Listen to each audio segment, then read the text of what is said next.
Assalomu alaykum hurmatli do'stlar. Xush kelibsizlar bugungi suhbatimizga. Bugun bir hikoya aytib beraman. Hikoyaga kirishdan avval shuni aytib o'tishim kerak. Allohning eng sevimli bandalari har doim ham insonlarning eng sevimli odamlari bo'lavermaydi. Ba'zida odamlar juda yomon ko'radigan yoki kamroq yaxshi ko'radigan odamlar, insonlar yuqorida ko'proq sevilishi mumkin. Farishtalar tomonidan, Robbisi tarafidan. Buni hayotga qarasa ko'p ko'ramiz. Biz birovni yoqtirsak yaxshi deymiz. Yoqtirmasak uni darrov yomon deymiz. Hukmlar chiqaramiz. Vaholanki Allohning tarozisi boshqacha ishlaydi. Adolatli tarozidir. Bu taroziga ko'ra boyagi butun insonlar hamma nafratlanadigan biri eng yaxshi biri bo'lishi ham mumkin. Bugun men sizga aytib beradigan hikoya ana shunday biri haqida. Odamlar uncha yoqtirmaydi, ammo qiladigan bir ishi bor uni yuqorida sevgiga loyiq topilishiga sabab bo'ladigan, ya'ni Allohning muhabbatiga. Siz hikoyani diqqat bilan eshitsangiz ki oxirida 3 ta muhim bir xulosa chiqaramiz. Va bu xulosalar bizni hayotda bugungidan yaxshiroq bo'lishimizga albatta sabab bo'ladi deb o'ylayman. Unaqa, chunki biz yomon ko'radigan, ammo Alloh yaxshi ko'radigan bandalar atrofimizda ko'p bo'lishi mumkin. Mahallamizda, qishlog'imizda, shaharda biz yashaydigan. Biz uni ammo sezmayotgan bo'lishimiz ham mumkin. U kishining otini Vali deyishar ekan. Ismi Vali. Vali nima degani? Vali do'st degani. Vali deymiz. Allohning do'sti. Ammo u hech odamlar valamaki, ammo hech kim uni o'ziga bir do'st tutmasdi. Tabii buni sabablari bor edi.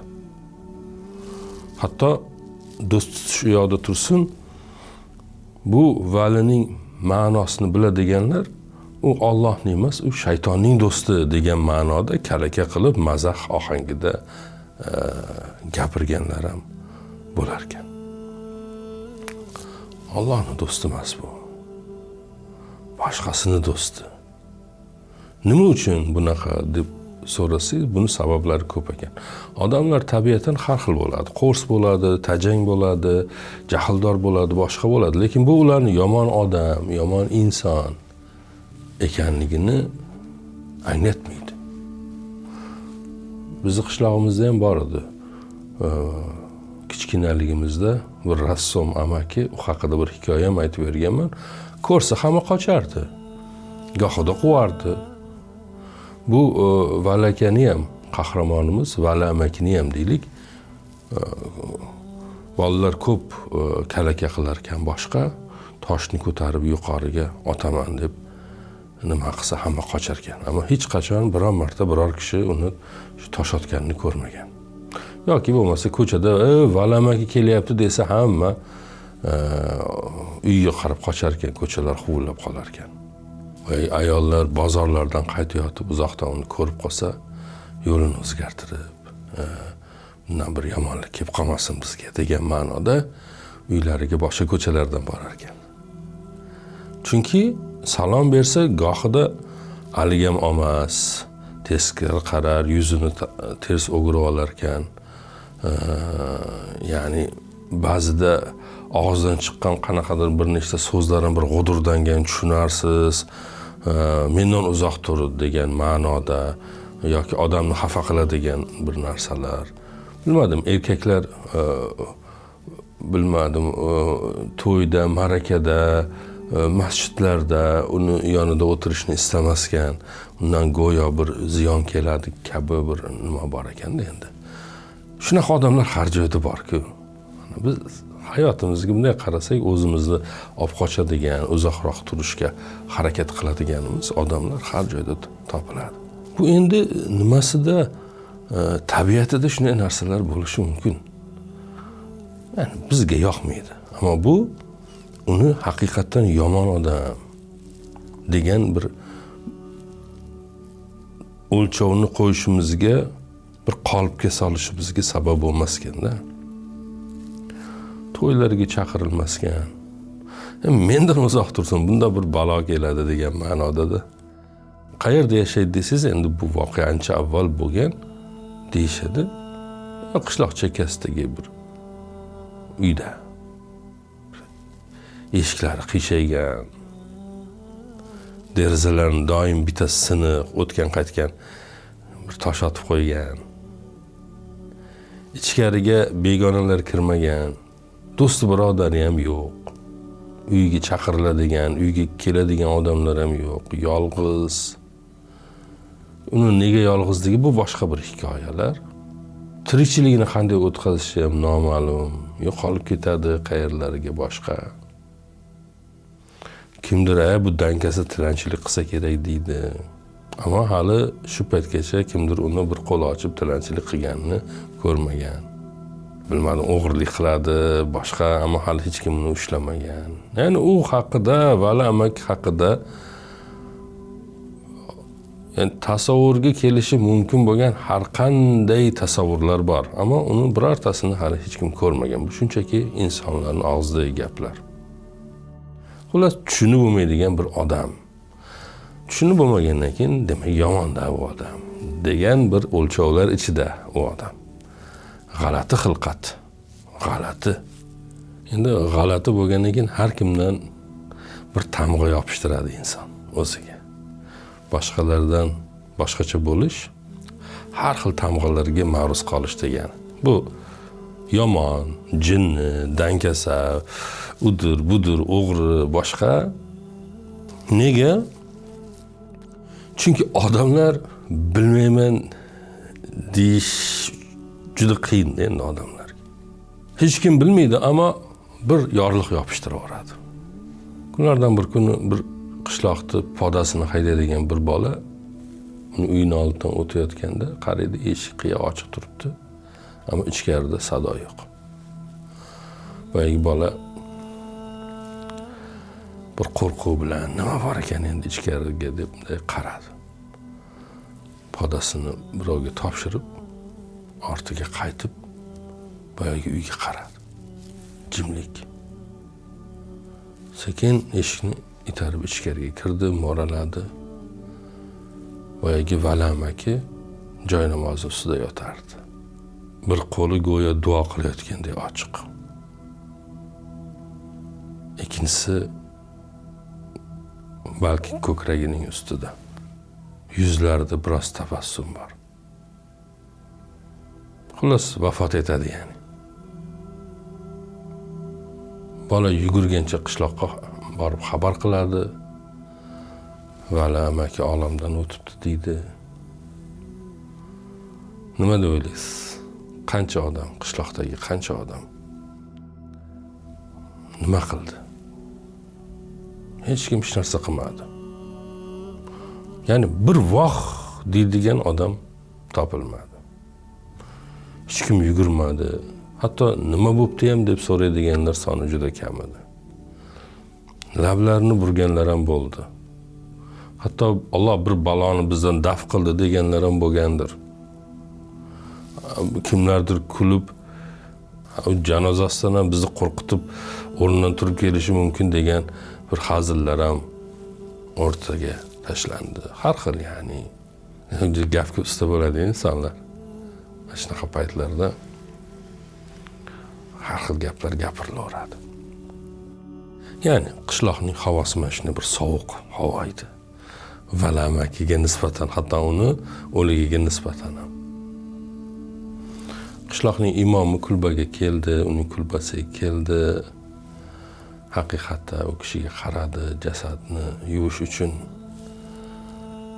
tayyorlash kerak edi, ammo hech kim chiqmadi. Kafan puli ham yig'ilmadi. imom oxiri o'zini yonidan kafanlik oldi. Yuvish uchun zo'rg'a ikkita kishi topildi. Ular ham u qishloqda odam emasdi, yo'lovchi odamlar. U Vali amakini ular hech tanimasdi. Hamma janoza namoziga chorlandi. Janoza bor deb e'lon qilindi. Juda kam odamlar keldi. Imom, cho'pon bola, jasadni yuvganlar, yana bir nechta odamlar keldi. Boshqalar ham bordi, lekin juda kam odam. Vaholanki qishloq juda katta edi. Go'r qaziladi, tobut pastga tushiriladi. Imom tuproq tashlashni boshlaydi. Shu payt qabristonning narigi chetida chol piyoda yaqinlashib keladi. Qaddi bukuk, soqoli oppoq, qo'lida hassasi bor. Nuvay eskida Xizrga o'xshar ekan bu odam deyilgan, shunaqa bir odam. Nuroniy, nurli. Ammo u cholning ko'zlari ko'r. Keyin ma'lum bo'ladiki, o'sha mashhur o'sha yerda bir ko'r darvish degan bir odam bo'ladi, u kishi. Bu bizni Vali amakimiz yolg'iz bo'lgani uchun gohida u ko'r darvish bilan borib dardlashib o'tirar ekan. O'zi haqida, hayot haqida, qilayotgan ishlari haqida u kishiga gapirib berar ekan. U yerdagi imom, siz Valini qayerdan taniysiz deganda, men ko'r odamman. Bir darvish odamman.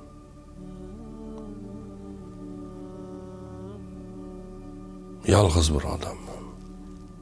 Nima deb o'ylaysiz? Shuncha paytdan beri meni rizqim qayerdan keldi? Tabii Alloh berdi, ammo kim qo'li bilan berdi? Bu odam ko'p yillar menga eshigimning tagiga non qo'yib ketdi. Bir kuni kutib turdim kelishini. Quloqlari yaxshi ishlaydi, ko'rlarda bilasiz. Qadam tovushlarini eshitdim va dedimki, ey birodar, to'xta, sen kimsan? O'zingni sir tutmoqchi bo'lsang, zotan men ko'rmayman. Ammo seni tanishni istayman bir qadar. Sen Allohning qaysi yaxshi ko'rgan bir bandasisan, bilishni istayman, dedim. Birinchi marta ovozini chiqarib gapirdi, o'zini tanishtirdi. Xullas kalom, undan keyin har kelganda dardlashdik, suhbatlashdik, boshqa qildik. Oxirgi borganda umri oxiriga yaqinlashib qolganini bilgani uchun meni qo'limga bir kitobni, bir daftarni topshirdi. Dediki, bu bir omonat, meni hech kimim yo'q edi. O'zim haqimda, hayotim haqida, qilgan ishlarim haqida bu daftarga yozganman. Ya'ni bir kundalikka o'xshagan bir daftar. Shu sizda qolsin. Boshqa topshirib tashlab ketadigan odamim yo'q. Darhol imom u daftarni oldi, qiziqib ichini ochdi, chunki har xil gap bor u odam haqida, hamma qiziqib va o'qishni boshladi. Bu yerda nima yozilgandi bilmadim. Taxminan hijriy 1300 bilmadim 80 nechinchi yil, bilmadim Rajab oyi, Halima xolani qizini uyiga 10 kilo un, 5 kilo guruch, 2 kilo shakar tashlab keldim. Eshigini oldiga hech kim bilmasin deb. Alloh inshaalloh dargohida qabul qiladi. Boshqa bir betni ochadi. 1382-yil Shabon oyi yetim Yusuf madrasaga borib o'qishi uchun eshigini tagiga tilla qo'yib ketdim. Bir xat qoldirdim va u yerda yozdimki, Yusufning otasining o'rtog'iman men. Buni otasini vasiyati. Yolg'on gapirdim, tagiga yozib qo'yibdi. Men otasining o'rtog'i emasdim, ammo Yusuf o'qishi kerak edi. Juda aqlli yigit edi u. Har kuni bolalarning ichida yurar ekan, ajralib turardi. Bu yolg'onim uchun ham Allohim meni kechirgin, sendan mag'firat so'rayman. Yana birida bilmadim, 1385-hijriy Muharram oyi beva Oyshaning uyi chakillab qolibdi. Uyda yo'q paytlari tunda borib tuzatib qo'ydim. Bolalari sovqatmasin deb, yaqinda qish.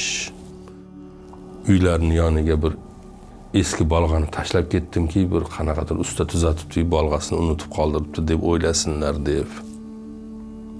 U imom o'qidi.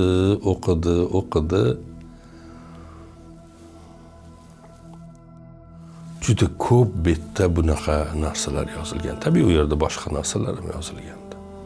Lekin hammaga tegishli bo'lganlarini aytyapmiz. Xufiyona qilingan ishlar. Bilmadim.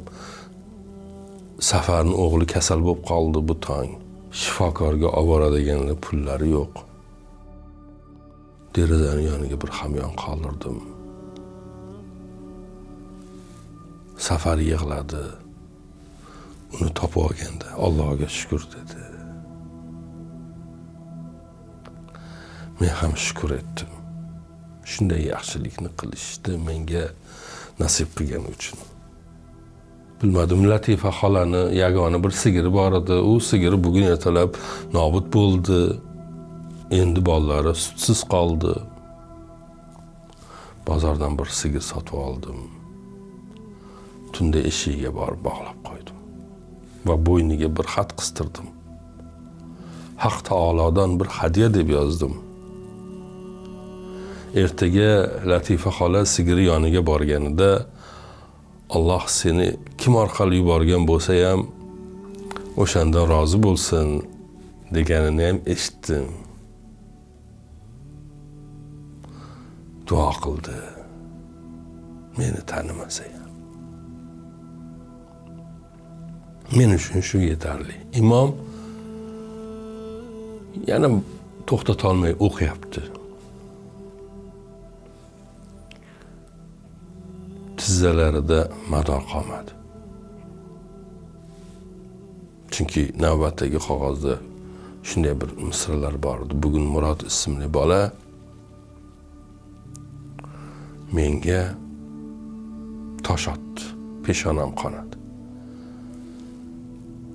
Uyga keldim, biroz ko'nglim to'ldi. Ammo Allohga shukr qildim. Nimaga? Chunki o'zimcha uddaladim dedim. Bu 40 yillik qilayotganim, aqlimni taniganimdan beri yoki imkoniyatim bo'lgandan beri qilayotganim yaxshiliklarni xolis Alloh uchun qilishni istadim. Hech bir yerda nomim aytilishini istamadim. Niyatim hamon sof. Men borimni ishlab topgan har narsamni bu qishloqdagilar uchun nima qilaman, sarflayman. Bu qishloqning bolalari menga tosh otadi va peshonamni qonatadi. Demakki, agar ular u yaxshiliklariga, ya'ni men bor budimni ular uchun sarflayotganimni bilsa, buni qilisharmidi? Yo'q, qilishmasdi. Bugun tosh otib meni peshonamni qonatish darajasidami? Demak, men niyatimga yetdim, ya'ni. Men bularga sevimli bo'lish yo'lini tanlamadim. Men Robbimga sevimli bo'lish yo'lini tanladim. Ya'ni Allohim sen sevadigan biri bo'lishni xohladim. Bu yaxshilik qilish kesilib qolmaganidan, qo'limga ular uchun beriladigan rizqni kelishi to'xtamaganidan bilamanki, balki seni sevgingga musharraf bo'ldim. Bular tosh otganidan bilamanki, bular meni tanimaydi. Men buni istagandim. Uzun jimlik. Va imom yig'lashni ya'ni o'sha payt ko'zlariga kelgan yoshlarni artib, o'ziga kelib, atrofga qaradi. Atrofda cho'pon, u jasadni yuvgan 2 kishi, musofirlar, boshqa kelganlar, qishloq ahlidan juda kam odam va u ko'r darvish. Hammalari jim o'tirgan holatlarda ko'z yosh to'kishardi, yig'lashardi. Keyin boyagi darvish boshini ko'tardi. Ko'rmaydigan ko'zlari bilan osmonga yuzini burib gapira boshladi. Deyarli 30 yildan beri bu odam meni eshigimga non qo'yadi. Ko'r ko'zlaridan yoshlar to'xtamasdi. Qabr boshida o sovuq bir shamol esganday bo'ldi. Qabr boshidagi tuproqdan biroz chang ko'tarildi. Darvish qo'liga hassasini oldi. Ko'rmaydigan ko'zlari bilan u qishloq odamlariga go'yoki bir hayqirgandek bo'ldi. Dediki, orangizda bir vali yashab o'tdi. Ko'rmadingiz. Chunki ko'rsiz. U siz ko'rmagan narsani ko'rdi. Siz bilmagan narsani bildi. Bu tobutning ichida balki bu qishloq ustiga yog'iladigan balolarni 40 yildan beri qaytarib turgan bir odam yotibdi bu tobutda. Tuproqqa qorishdi endi. Bundan keyin Alloh sizni nima qiladi? Men bilmayman. Deb jo'nab ketdi. Va boshqa u qishloqqa qaytmagani aytiladi. Qishloqdagilar boshda bu gaplarga ishonmadi. U darvish, udur darvish budur deb endi darvishga o'tishdi. Ammo o'rtada bir dalil bor edi. O'rtada u yaxshiliklarni ko'rgan odamlar bor edi. Ularga qilingan yaxshilikni kim qilganini bilmaydigan odamlar bor edi. U Halima bor edi eshigi oldidagi 30 yil oldin eshigi oldiga o'sha bir qop unni kim tashlab ketganini bilmaydigan. U ko'z yosh to'kdi. U hozirda katta olim bo'lib yetishgan, Buxoroda madrasalarda o'qigan Yusuf ularga kim yaxshilik qilganini anglab yetdi. Safarning o'g'li Oysha, Latifa xola, qishloq ahli hamma yig'lashni boshladi. Bir paytlar tosh otib peshonasini yorgan bolalar endi katta bo'lgandi. Ayollar boshlariga ro'mollarini o'rab qabristonga bordilar. Vali amakini qabrini ustida boya aytganimda Yosin o'qidilar. Erkaklar masjidlarda uning haqqiga xatmi Qur'on qildilar. Bolalar kattalardan bo'lgan narsalarni eshitib hayratga tushdilar.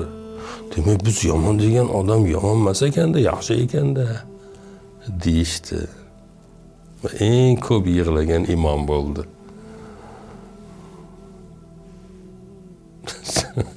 Chunki 40 yil davomida, ya'ni ko'p yillar deylik, 40 yil demaylik. Har jumasida yomondan uzoq bo'ylar, yomondan uzoq bo'ylar deb nima qilardi? Odamlar yomon desa valamakini tushunardi. Hamma keyin valamakidan uzoq bo'lardi.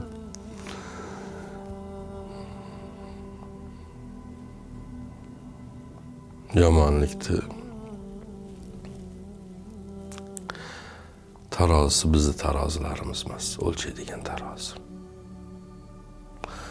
Aytishlaricha imomdan boshqa qaytib minbarga chiqmadi deyishadi.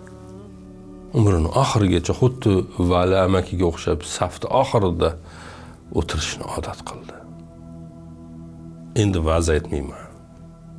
Va'z aytadiganlar odamlarni tanishi kerak bo'ladi, deb nasihat qilar ekan. Men uchun yoki odamlarni bilmaydiganlar uchun sukut eng xayrlisidir. Bu yerda ozgina tafakkur qilsak bo'ladi. Payg'ambarimiz sollallohu alayhi vasallam shunday marhamat qiladilar. Allohning shunday bandalari bordirki, agar ular Allohning nomiga qasamyod qilsa, qasam ichsa, Alloh ularning qasamini qaytarmaydi. Rijalul g'ayb. Kimligi yashirin odamlar. Har doim bor ular. Oramizda bo'ladi.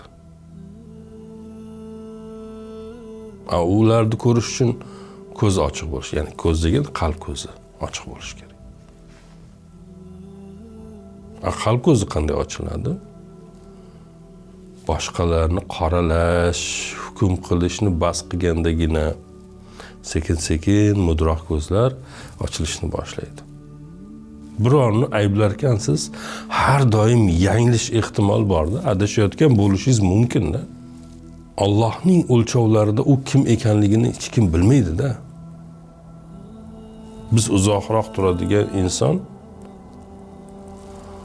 biz uchun Allohdan rahmat so'rayotgan inson bo'lishi mumkin.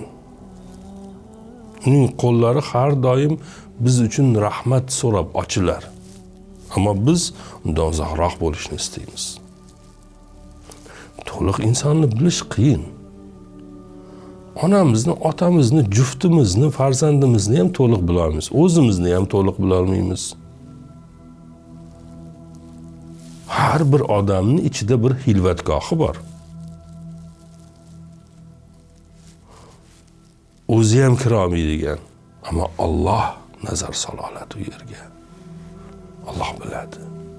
Uni hilvatlarida nima borligini. Biz ham hayotimizda qancha hukm qilganmiz. Keyin yanglishganimizni bilib qolganmiz. Bu odamlar yomon, bu odamlar unday, bunday deganlarimiz yaxshi bo'lib chiqqanda birini yuziga eshikni yopganmiz. Keyin bilsak u eshikni ochgan u bo'lib chiqsa, bunaqa xatolar hammamizda bor.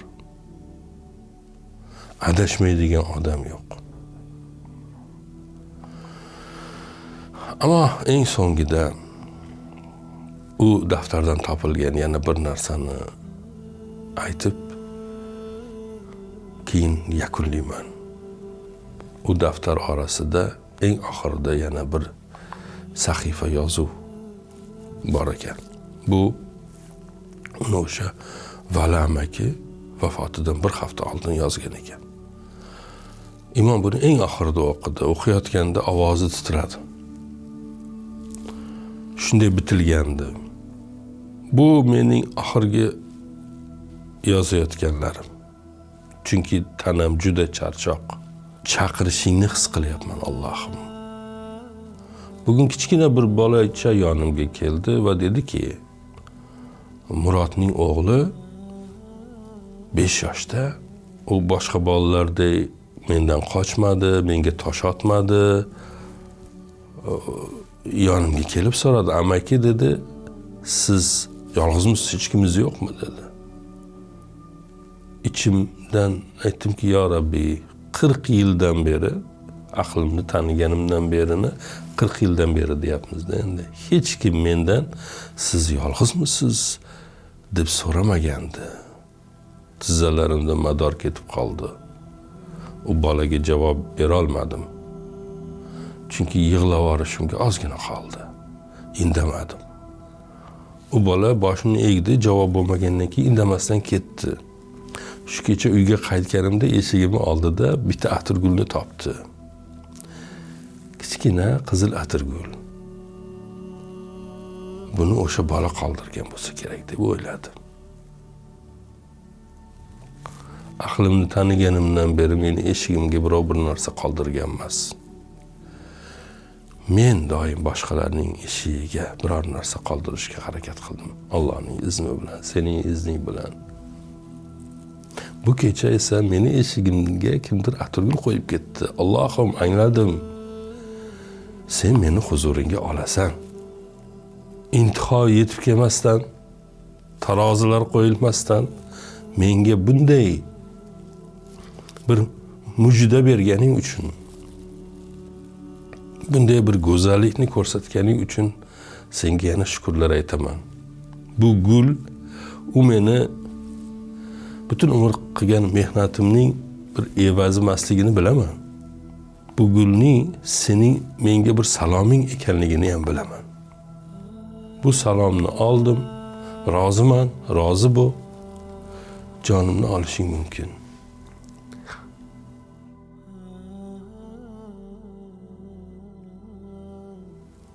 Va o'sha kechada Vali amaki vafot etdi. Ertalab uning yostiq ostidan o'sha gulni ham topdilar.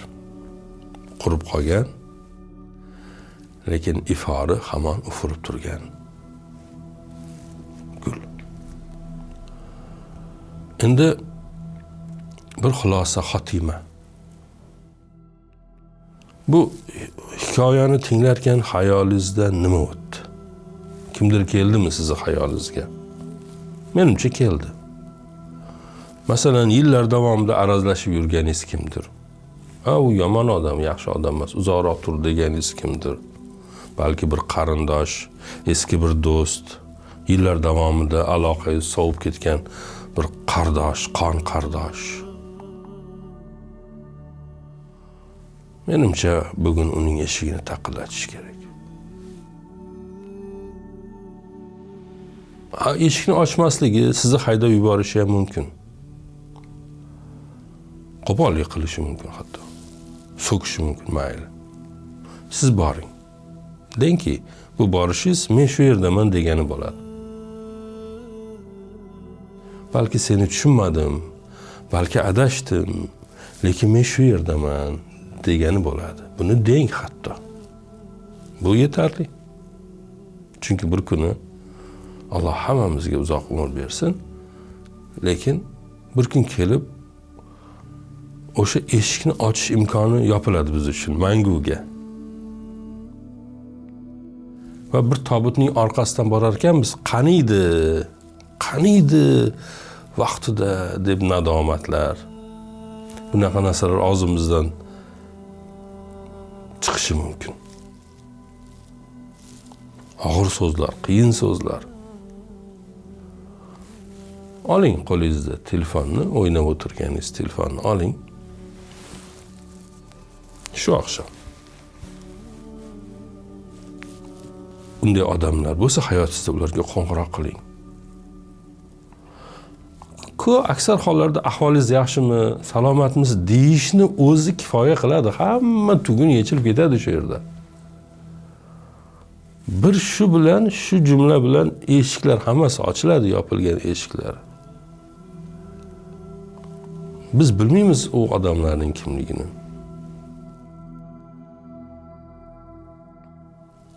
Haqimizga duo qilib yurgandir boya aytganimizdek. Biz bilmagan yaxshiliklari bordir bizga. Buni biz bilolmaymizki. Biz nimani bilamiz? Yomonlashni bilamiz, tosh otishni bilamiz, hukm o'qishni bilamiz. Agar unday insonlar bu dunyoni tark etgan bo'lsalar, ularni qabrlarini ziyorat qiling, yosin tilovat qiling, rozilik so'rang. Ya Rabbim, bizni birovni yomonlaydigan xastaliklarni yuziga soladiganlardan qilmagin, bundaylardan bizni asragin. Oramizda shunaqa duo qiling, ya'ni oramizda shunday insonlar bo'lsa bizga sezdirgin Robbim. Nohaq hukmlarimiz uchun bizni kechirgin. Kimnidir nohaq ayblagan bo'lsak, ranjitgan bo'lsak, bizni mag'firat qilgin. Bizga rahming kelsin. Shunaqa diqqat bilan eshitganingiz uchun rahmat. Aziz boshingiz omon, yo'llaringiz ravon, yaratganing doimo panohida bo'ling. Assalomu alaykum va rahmatullohi va barakatuh. Iymon, bizga farqi bor. Assalomu alaykum hurmatli do'stlar. Xush kelibsiz bugungi suhbatimizga. Mana biz onalar haqida ko'p gapiramiz. Deymizki, jannat onalarning oyog'i ostida deymiz. Keyin bosh irg'ab hammamiz buni tasdiqlaymiz, ha, to'g'ri deymiz. Keyin boshqa narsalarga chalg'ib ketamiz. Unga, bunga. Nega? Chunki juda ham bandmiz. Chunki ishimiz bor. Chunki hayot bizni tinimsiz yugurtiradi. Hammamiz onamizni yaxshi ko'ramiz albatta. Lekin sevish bilan e'tibor berish o'rtasida juda katta bir jarlik bor va biz ko'pincha u jarlikning noto'g'ri tarafida bo'lamiz. Bugun sizga aytib bermoqchi bo'lganim hikoya ana o'sha jarlikning noto'g'ri tarafida turgan odamning hikoyasi. U odam onasini yaxshi ko'radi, sevadi. Ammo holidan xabar ololmaydigan bir odam. Va onasining tun qorong'usida u uchun nima qilayotganidan mutlaqo bexabar bo'lgan bir odam. Odamni ozgina ta'riflaylik. Bir shaharda yashaydi, ishi bor, eng so'nggi rusumdagi mashinasi bor, zamonaviy bir ofisi bor. Odamlar deydiki, bu juda muvaffaqiyatli odam. Ertalab barvaqt chiqib ketadi, tunda kech qaytadi. Bilmadim, telefonni tinimsiz jiringlaydi, majlisdan majlisga yuguradi. Hayoti bir nevi qaynaydi. Hech bo'lmaganda tashqaridan qaragan odamlarga nima qiladi? Shunday ko'rinadi. Onasi qishloqda yashaydi. Yolg'iz. Otasi yillar avval olamdan o'tib ketgan. Opasi bor, opasi mutlaqo boshqa bir shaharda yashaydi. Opasi haftada bir qo'ng'iroq qilib turadi, onasidan hol-ahvol so'raydi, ammo bizning qahramonimiz oyda bir, gohida unga ham vaqt topolmay qolishi mumkin. Onasi qo'ng'iroq qilganda, oyi deydi, hozir bilmadim, majlisdaman, bandroqman, keyinroq o'zim sizga qo'ng'iroq qilaman deydi. Va boshqa narsalar bilan band bo'ladi va unutadi. Lekin pul yuborib turadi. Har oy muntazam ravishda pul yuboradi. Kartasi orqali deylik. Va bir izoh ham yozib qoldiradi. Onasiga pul yuborgan xabarini berar ekan, biror ehtiyojingiz bo'lsa, nima qiling? Ayting. Ammo u onaning pulga ehtiyoji yo'q edi. Onaning yagona ehtiyoji o'sha bolasi yozgan izohning oxirida yana bitta jumla qo'shilishi edi. Masalan, onajon, sizni sog'indim. Sizni yaxshi ko'raman. Yaxshiyam borsiz hayotimda kabi bunday bir jumla edi. Ammo bu jumla hech qachon kelmadi. Qahramonimiz hayitlarda, mana shunaqa bayramlarda gohida borib turadi. Ertasi kuni qaytib ketadi. Onasi dasturxon yozadi. U yaxshi ko'rgan taomlarni pishiradi. Yostiqlarni tayyorlab qo'yadi. Bolam uxlaydi deb. Odam uxlaydi va ertalab "Oy, men ketyapman, ishim bor" deydi. Onasi eshik oldida so'ppayib deydi-yu bizda, so'ppayib qolib ketadi. Mashina ko'zdan yo'qolguncha qarab turadi, qo'lni duoga ochadi. Keyin ichkariga kiradi. Dasturxonda qolgan idishlarni yig'ishtiradi. O'g'li suv ichgan stakanni yoki piyolani yuvishni istamaydi. Bir necha kun shunday qolsin deydi. bu stakanda o'g'limning izi qoldi deydi. O'g'lining izi bu uyda bir necha kun ko'proq qolishini istaydi. Odamning bundan hech xabari yo'q. Onaning daftari bor. Eski jigarrang muqovali, chetlari yedirilib ketgan bir daftar. Ona xufton namozidan keyin joy namozini yig'ishtirmay turib o'sha daftarni ochadi. Ichida ismlar yozilgan. Har bir ismning yonida qisqacha bir izoh ham yozib qo'yilgan. Har kecha u daftarni ochadi, ismlarni o'qiydi va ularning har biri uchun alohida duo qilardi. Bunday qilishini hech kim bilmasdi. Qo'shnilar va bu kampir juda erta uxlaydi deb o'ylashardi. Holbuki u kampir juda kech yotardi. Chunki qilishi kerak bo'lgan duolar ro'yxati bir nevi ancha uzun edi. Bu daftar haqida qayerdan bilamiz? Buni hikoyaning oxirida albatta sizga aytaman. Ammo hozir masala boshqa. O'lim albatta keladi. Qo'shni bomdod namoziga turganda kampirning uyida chiroq yonib turganini ko'rdi. G'alati ko'rinmasdi. Har doim shunday bo'lishi mumkin edi. Namoz o'qiyotgandir, tahorat olayotgandir, udur-budur. Lekin birozdan keyin o'tish kerak edi, hech o'chmadi. U ayolning ko'ngliga bir g'ashlik keldi, qo'shni ayolning ko'ngliga va eshikni qoqdi. Hech kim ochmadi. Amallab ichkariga kirdi. Ona joy namozining ustida edi. Qo'lida tasbih, ko'zlari yumuq, yuzida xotirjamlik, vafot etgandi.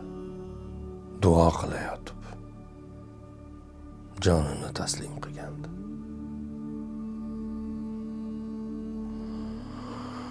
Qo'shni ayol o'g'liga qo'ng'iroq qiladi. Odam yana majlisda. Telefonni 3 marta jiringlaydi. Amal taqal go'shakni ko'taradi. Eshitaman deydi. Qo'shni ayol, o'g'lim onangiz omonatini topshirdi. Odam bir lahza jim qoladi. Keyin ketyapman deydi, ya'ni boryapman. Telefon o'chadi. Majlisga qaytadi. Deydiki, uzr so'rayman. Onam vafot etibdilar, ketishim kerak deydi. O'rnidan turadi, ketadi. Janozaga keladi. Ona yuviladi, kafanlanadi, janoza o'qiladi, dafn etiladi. Odam yig'laydimi? Yig'laydi. Yig'lash kerak bo'lgani uchun.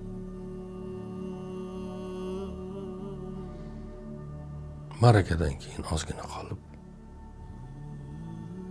qo'shnilarning ta'ziyalarini qabul qilib qaytib ketadi. Nega? Chunki ishi bor. Opasiga aytadiki, opajon, bu yog'ini siz hal qiling. Men biroz bandman. Opalar indamay rozi bo'lganday, uning opasi ham indamay rozi bo'ladi. Doimiy bahonasi bandman. Ishim ko'p. Onasining 40 kun o'tgandan keyin u odamning hayoti deyarli hech narsa o'zgarmaganday davom etadi. Ish, majlis, telefon, ovqat, uyqu. ulfatbozlik, udur budur.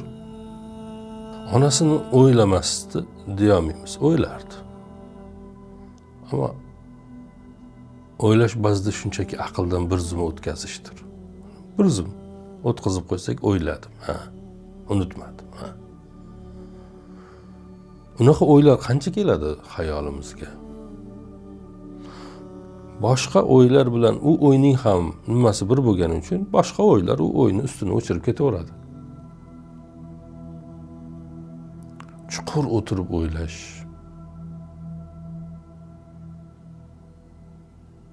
vaqt ajratish,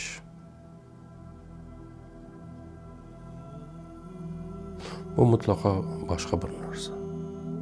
40-kun opasi qo'ng'iroq qildi. Aytdiki, onamning uyini yig'ishtiryapman dedi. Kelsang, olishni istaganing biror narsa bordir. O'shani olasan. Odam bordi. Qishlog'iga yetib bordi. Uyning eshigini ochdi. Ichkariga kirdi. Onaning hidi yuzlariga urdi. Tanish hid. Bir chimdim kirsovunning hidi. Bir qadar qalampir munchoq hidi. Yana qandaydir eski matolar hidi. Bir lahza to'xtadi, ozgina. Ostonada u hidni ichiga yutarkan biroz turib qoldi. Keyin opasi bilan birga xonalarni yig'ishtirishdi. Javonlar, tortmalar, eski buyumlar, eski rasmlar, onasining kiyimlarini xaltalarga solishdi. Keyin oshxonadagi eski qozon, tovoq, idish bularni ajratishdi. Keyin birga yotoqxonaga kirishdi. Onasining o'rnini tekis qilib yig'ib qo'yilgandi. Xuddi u yerda hamon kimdir, bilmadim, uxlashiga hozirlik ko'rilgandek. Yostiqning yonida eski bir mushaf, Qur'oni Karim turardi. Opasi oldi, o'pdi, peshonasiga surtdi. U odam opasining yoniga o'tirdi, karavotning chetida. U o'tirgan joyda devorga bunday yopishibroq turgandek chang bosgan bir narsani ko'rdi. Egildi, qo'liga oldi. Jigarrang muqovali daftar. Chetlari yirtilib ketgan. Odam daftarni ochdi. Birinchi sahifada onasining dastxati bilan, yozuv bilan shunday bir sarlavha yozilgandi. Tungi duolarim. Tagida bir sana. Yillar avvalgi sana. Sahifani o'girdi. Har bir sahifada ismlar bor edi. Va har bir ism yonida qisqa jumlalar bor edi. Onasining dastxati tekis, chiroyli harflar bilan, tartib bilan yozilgan. Ammo vaqt o'tishi bilan keyin yozilganda yozuv sifati yomonlashib boradi. Onaning qo'llari qaltirashi bilan, titray boshlagani bilan satrlar qiyshaygan, ba'zi so'zlar chala qolgan. Eng dastlabki ismlarga ko'z yugurtirdi. Fatima qo'shnining o'g'li kasal. Shifo ber, yo Rabbim. Xadicha opaning eri ishsiz. Eshigini och, yo Rabbim. Mahmud amakining qizi imtihoni bor. Muvaffaqiyat ber, yo Rabbim. Qishloqdagi yetim bolalar, ularga bir ota bor, yo Rabbim. Sahifalarni o'girdi, har kecha uchun alohida sana, alohida ro'yxat. Onasi har kecha bir qog'ozga qaysi qo'shni uchun, qaysi qarindoshi uchun, qaysi tanishi uchun duo qilishini yozib chiqqan. Nima deb duo qilishigacha yozib chiqqan. Va ularning hammasini bitta-bitta o'qigan. Mana boshliqlarning oldiga qog'ozga yozib kiriladi-ku, esimdan chiqib ketib qolmasin deb. Onaxonam Allohning qarshisida turganimda so'raydigan narsalarini unutib qo'ymay, buni so'rayman, buni so'rayman, buni so'rayman deb kun bo'yi yozib chiqqan. Va kechqurun tunda u daftarni ochib, Robbim, qarshingga keldim. Sendan so'raydigan narsalarim bor, buni so'rayapman. Ana shu ro'yxatning o'rtalarida opasining ismi bor edi. Qizimning turmush o'rtog'i bilan orasini tuzatgin, yo Robbim. Bolalarimga sabr bergin, ko'zlarini nurli qilgin. Odam varaqlashda davom etdi. O'zining ismini qidiryapti-da. Sahifama-sahifa, oyma-oy, yilma-yil. Har bir ro'yxatda ayni bir tartib. Avval qo'shnilar, so'ngra qarindoshlar, keyin opasi, so'ng qishloqdagi faqirlar, undan keyin u bilmaydigan qanaqadir ismlar, qanaqadir televizorda ko'rganlari odamlar, nabiralari ham bor. Va har bir ro'yxatning eng oxirida sahifaning tubida ba'zan bir satr sig'adigan kichkina bir joyda qistirib yozilganday doim bitta ism, u o'zining ismi, odamning ismi. Eng oxirida. Har kecha, har ro'yxatda, eng oxirida. Odam buni anglab yetgach, sahifalarni orqaga varaqladi. 1-yil eng oxirida. 5-yil yana eng oxirida. 20-yil eng oxirida. Har kecha eng oxirida. Nega? Eng avvalida dastlabki yillarda, yo Rabbim, o'g'lim juda ko'p ishlayapti, charchayapti, unga kuch-quvvat ber, namozini o'qisin, meni yo'qlamasin mayli, lekin namozini o'qisin, yo Rabbim. Oradan yillar o'tyapti, yana o'qiyapti. Yo Rabbim, o'g'lim bugun hayit edi, qo'ng'iroq qilishni unutib qo'ydi.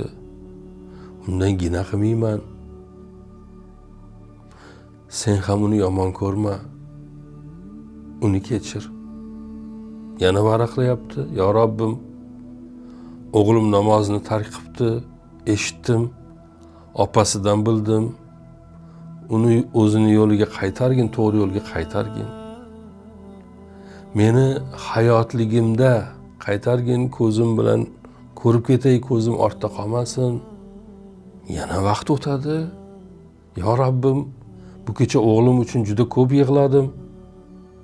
U bilmaydi, qing'ir ishlari haqida eshitdim. Dunyo bilan ovvora bo'ldi. Meni unutdi, seni unutdi. Allohim uni isloh qilgin, yo Rabbim. Men ojizman, isloh qila olmayman. Mening ovozimni eshitmaydi. Seni ovozingni eshitsin, Allohim. Borgan sari boya aytganimizdek yozuvlar yomonlashadi, qo'llar titraydi, harflar kattalashgan. Nega? Chunki endi ko'zlar yaxshi ko'rmaydi. Qalamni zo'rg'a ushlagani bilinadi. Deydiki, yo Rabbim, men charchadim, qo'llarim qaltirayapti. Ammo o'g'lim uchun duo qilishni tark eta olmayman. Omonatingni topshiradigan kunim yaqinlashyapti. Bir o'tinchim bor. Uni mendan keyin ham asragin, mendan keyin ham uni panohingda saqlagin. Uni kim duo qiladi mendan keyin? Hech kim uni duo qilmaydi. U o'zini o'zi duo qilmaydi, yo Rabbim. Men onaman. Onalarning duosi rad etilmaskan. Men bundayligiga ishonaman. Bu misralar. Varaqla en so'ngiga kel. Arang o'qiladigan tushunarsiz yozuvlar. Qalam qog'ozga bir joyda zo'rg'a bosilgan, bir joyda zo'rlab bosilgan. Yo Rabbim, ketyapman. O'g'lim yolg'iz qoladi. Lekin yolg'iz qolayotganini bilmaydi. Chunki u mensiz ham yashay olaman deb o'ylaydi. Balki haqdir. Balki mensiz ham yashar. Men ketganda farishtalaringni yubor. Uni asra, uni avayla. Bu eng so'nggi o'tinchim, iltimosim. Allohim ijobat qilgin. Boshqa hech narsa xohlamayman. Odam u daftarni o'qir ekan, tiz cho'kib.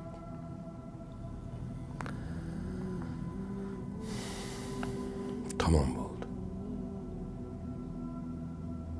U daftarni endi ko'ksiga bossinmi, boshiga qo'ysinmi, quchoqlab yig'lasinmi, yelkalari silkinib ho'ngrasinmi. Opasi xonaga kirib keldi. Uni bu ahvolda ko'rib nima bo'ldi? Odam gapira olmadi. Daftarni opasiga uzatdi. Opasi ham bir necha sahifa o'qidi. U ham yig'lashni boshladi. Opa-uka onalarining yotog'ini yonida tiz cho'kkancha yig'lashardi. Va oradan ozgina vaqt o'tgandan keyin odam gapirishni boshladi. Opajon dedi.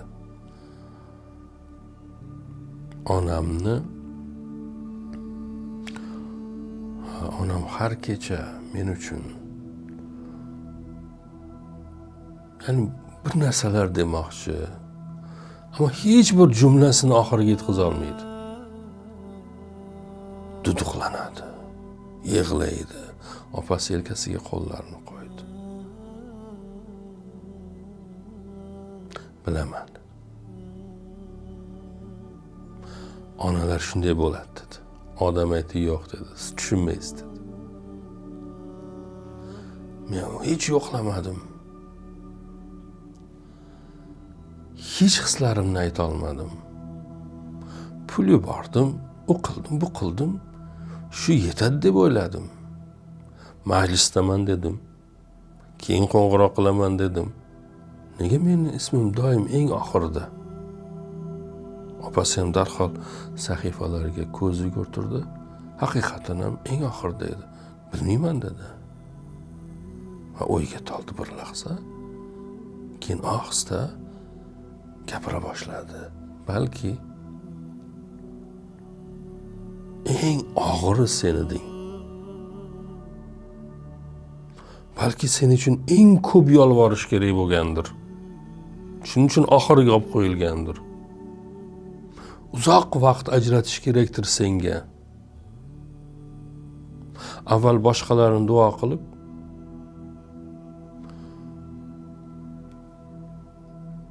so'ng eng oxirida eng og'ir yukni ko'targandek. U odam boshqa o'sha kuni gapirmadi. Opasini aytgan to'g'ri edi. Bir qora mamush haqida bir hikoya aytib bergandim. Qisqagina aytib bergandim. Shuni bir kengaytirib aytib bermoqchiman shu kunlarda inshaalloh. Ya'ni 40 yil ko'rilgan tush yolg'on bo'lish mumkin emas deyilgan u yerda. Hozir u hikoyaga o'tib ketmay, bu hikoyada ham xuddi shunday. 20 yil qilingan duo ijobatsiz qolmaydi degan bir nima bor-da. Onaning duosi arshni titrataveradi. Allohning Rasuli sallallohu alayhi vasallam marhamat qilganlar. Ya'ni 3 ta duoning rad etilmasligi haqida. O'shalardan bittasi ota-onani, farzandini duo qilish. Bir ayol 20 yil davomida har kecha o'g'li uchun duo qildi. U dunyo bilan band bo'lib yurgan bir paytda dunyoning bir qorong'u go'shasida qo'llari titrayotgan bir kampir eskirib ketgan bir daftarni varaqlab o'g'li uchun so'rashni rejalaganlari va rejalab yozganlari matnni qidirardi. Xullas, odam o'sha kuni ketolmadi. Onasini o'rnida yotdi.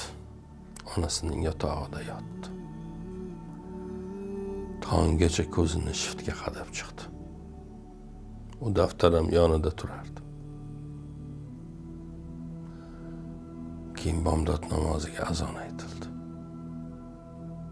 Yillar o'tib ilk bora bomdod namozini o'qidi.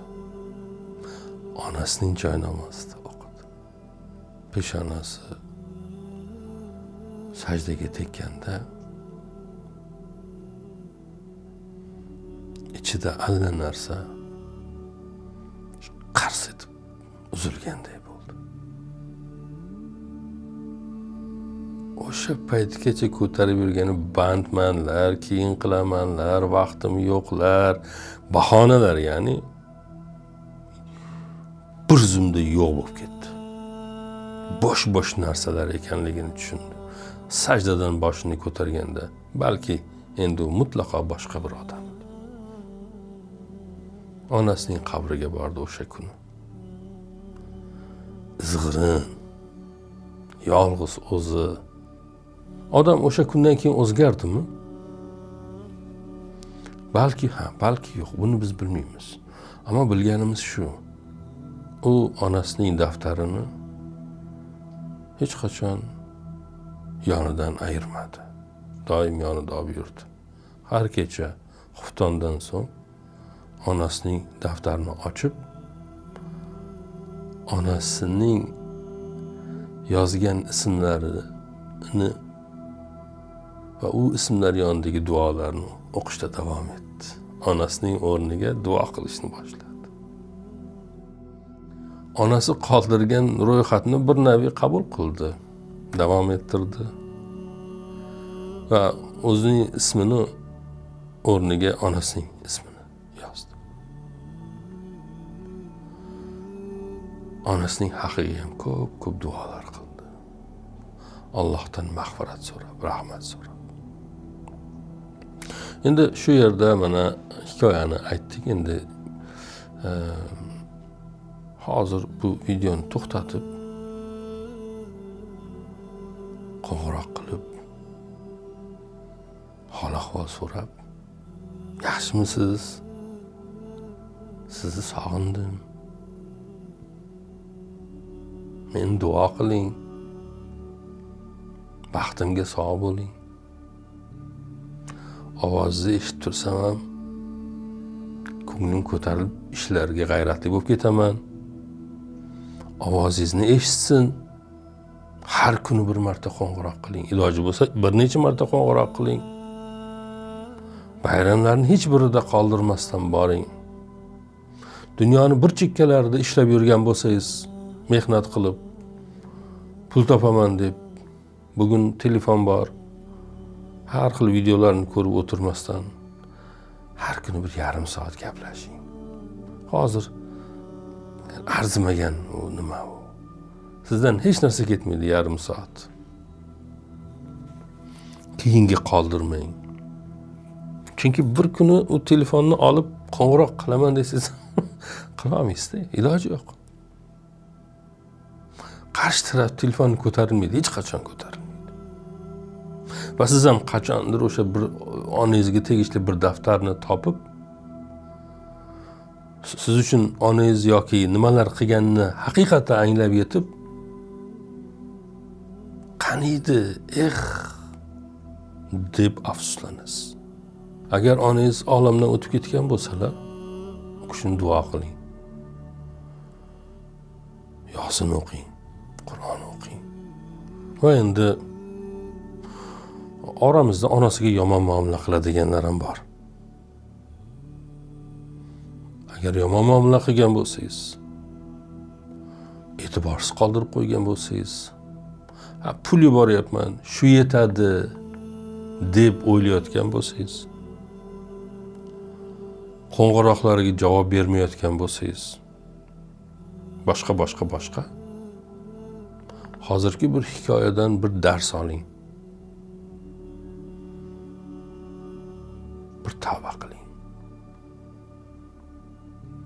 Bugundan e'tiboran hammasini o'zgartiraman deb o'zingizga so'z bering va so'zingizda turing. Robbim onalarimiz asrasin. Umrlarini uzoq qilsin. O'tib ketgan onalarni rahmatiga olsin. Beparvo bo'layotgan bizlarni uyg'otsin. Shunaqa. Yaxshi aziz boshingiz omon bo'lsin, yo'llaringiz ravon, yaratganing doimo panohida bo'ling. Assalomu alaykum va rahmatullohi va barakatuh. Iymon bizga farqi bor. Bittasini hamma narsa jonidan o'tib ketibdi-da. Yo'qotaverib, yiqilaverib, sinaverib, keyin otasidan so'rabdi. Ota, yaxshi bo'l dedingiz, yaxshi bo'l dedingiz. Yaxshi bo'ldim. Nega bitta savol bermoqchiman? Nega faqat yaxshilar zarar ko'raveradi? Tosh kelsa ham yaxshiga keladi, loy kelsa ham yaxshiga keladi. Jar qozilsa ham yaxshiga qoziladi, biri chalib yiqitsa ham yaxshini yiqitadi desa otasi qarab tabassum qilibdi va debdiki, hech sen masalan bir boqqa kirib borsang, gulni yomonini uzasanmi? Mana xunuk bir gulni uzasanmi yo bir tikonli gulni uzasanmi? Tabiiyki eng chiroylisini uzasan. Odamlar orasida ham shunday. Shu biri bir narsaga qasd qilsa, eng yaxshisini uzib rohatlanaman deb qasd qiladi. O'shaning uchun bu dunyoni, bu yolg'on dunyoni nimasi shunday. Har doim eng go'zallar uziladi, kesiladi, sindiriladi, yo'q qilinadi. Eng yaxshilar. Bu adolatsizlik-ku debdi endi o'g'lim. Otasi aytdi, senga bu dunyoni bir aytdim adolatli deb. Zotan bu dunyo adolatsiz bir dunyo. Amallab yashab, yiqilib, turib, surinib, ustini qoqib, yana davom etib yashaydigan bir joy. Masalan, o'zi hayotingizni eslang. Yoki hayotingizda yoningizda bo'lgan, kuzatgan odamlaringizni eslang. Ularning ichida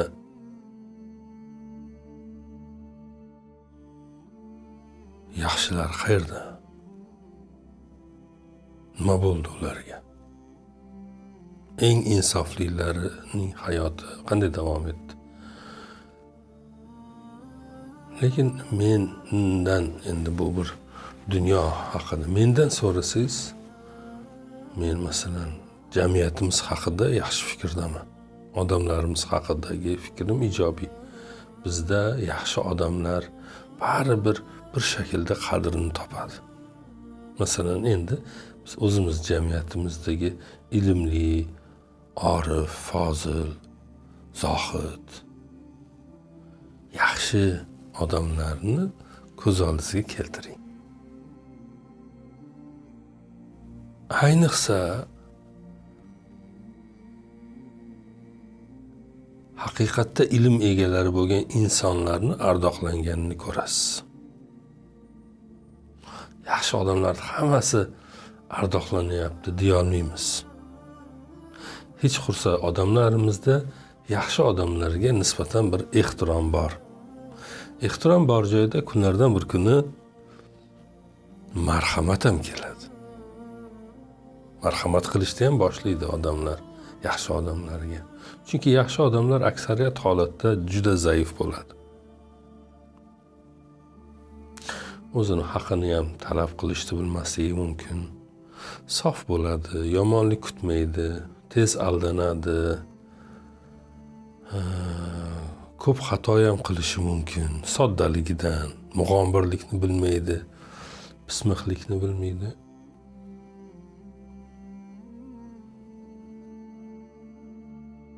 İlyos aka degan bir cho'pon bo'lardi. Navoiy viloyatiga borganimda İlyos aka haqida bir hujjatli film olgandim. O'shanda ko'p kishi bilan suhbat qilganmiz. Shaharga hech tushmagan ekan. Shaharga hech tushmagan. Qirlarda yurgan. Qo'ylari bor, kurkalari bor ekan, yuzlab. Eshagi bor ekan, meni eshakka mindirdi. O'zi yonimda ikkalamiz qo'y boqdik. Videolari ham bor. Keyin men u kishi bilan suhbat qildim. Uzoq kunlar suhbat qildik o'zi ham. Bir narsaga amin bo'ldim.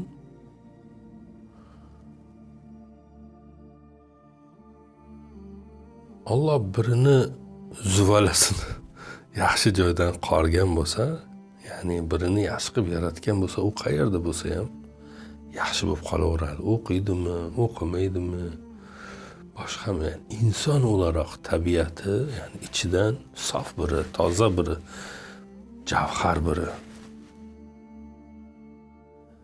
Ibnul Arabiyni Fusuhul Hikam degan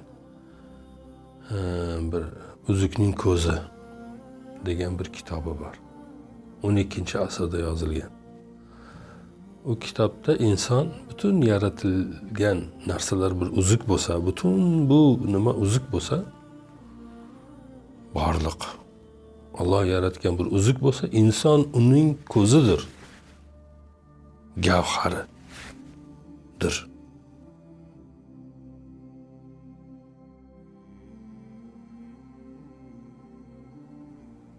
Bu hech shaharga bormagan İlyos aka ham bir gavhardir. Men uchun endi. Chunki Alloh shunday yaratgan.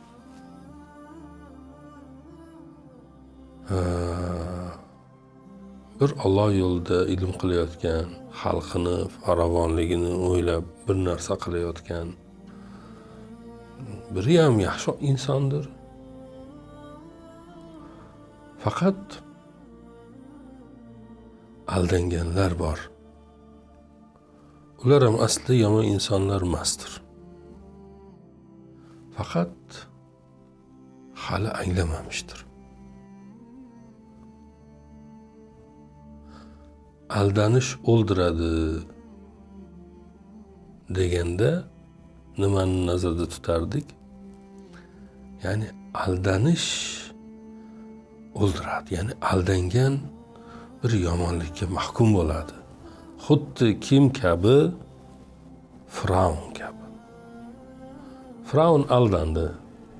Nimaga aldandi? Musa alayhissalomni orqasidan qo'shini bilan quvib kelarkan, dengiz ikkiga yoriladi. Dengiz ikkiga yoriladi va Musa alayhissalom o'zini qavmi bilan o'tishni boshlaydi. Orqasidan Firavun o'zini qo'shini bilan keladi, askarlari bilan. Qarasa dengiz yorilgan. Qarasa Musa alayhissalomning qavmi o'tyapti. Men ham o'taman deb o'ylaydi-da, yurishni boshlaganda dengiz o'z holiga qaytadi va ular, ya'ni ochilgan dengiz qaytib yopiladi va hammasi halok bo'ladi. Nega Firavun bu yerda aldandi deyapmiz? Chunki agar Alloh azza va jalla Musa alayhissalomni Allohni qo'llaydi, dengizni ochib qo'ygan Musa alayhissalomni suv ustidan yurg'iza olmasmidi? Yurg'izib yuboraverardi. Agar shunday qilganda edi, Firavun suvni ustidan yurmasdi. Chunki u Firavun suvni ustida yurishga o'rganmagan bir edi. Ammo u tuproqda yurardi. Shuning uchun Alloh suvni ochdi, Musa alayhissalomni tuproqdan yurg'izdi. Firavun ham men ham o'taman dedi. Chunki nega? Chunki yer va yurishni boshladi. O'shaning uchun aldanish o'ldiradi. Aldandi u yerda. Biz ham hayotda agar yomonlik orqasida bo'lsak, Alloh aldab qo'yadi. Haqmiz deb o'ylab yuraveramiz. Birovni yoqasini yirtib yuboramiz. Birovni yuziga tarsaki urib yuboramiz. Haqmiz deb o'ylaymizda, birovga yomonlik ham qilib qo'yaveramiz. Birovni qamatib ham maza qilaveramiz. Haqini yeb ham maza qilaveramiz. Biriga xiyonat qilib ham maza qilaveramiz. Nega? Mana shudir bizni aldanib qolganimiz. U yomonligimiz orqasidan Alloh bizni shunday aldab qo'ydiki, endi biz qilayotgan ishimizdan rohatlanadigan bo'lib qoldik va uni to'g'ri deb o'ylaydigan bo'lib qoldik. Xuddi Firavun yorilgan dengizdan qanday haqman deb o'ylagani uchun uni o'ldiraman, albatta o'taman degani uchun yurdi, bo'lmasa yurmasdi. Ana shu yurishi uni aldanishi edi. Bilmadim qanchalik tushunarli gapiryapman. Mana shunaqa. Ha, endi boshidagi nimaga qaytsak, u har narsani yaxshisi nima qilar ekan degan gapni aytdik-a, gulni ham yaxshisi uziladi, odamni ham yaxshisi nima bo'ladi. Ammo yana bitta narsani yaxshisi olib qo'yiladi. O'tinni yaxshisi. O'tinni yaxshisi olovga tashlanmaydi. O'tinni, yog'ochni yaxshisi, ya'ni go'zal narsalar yasaladi. O'shaning uchun yaxshisi bo'lish kerak bir kuni jahannamda olovga o'tin bo'lmaslik uchun. Shunaqa omon bo'linglar. Iman, islom moliyasi asosida daromad oling.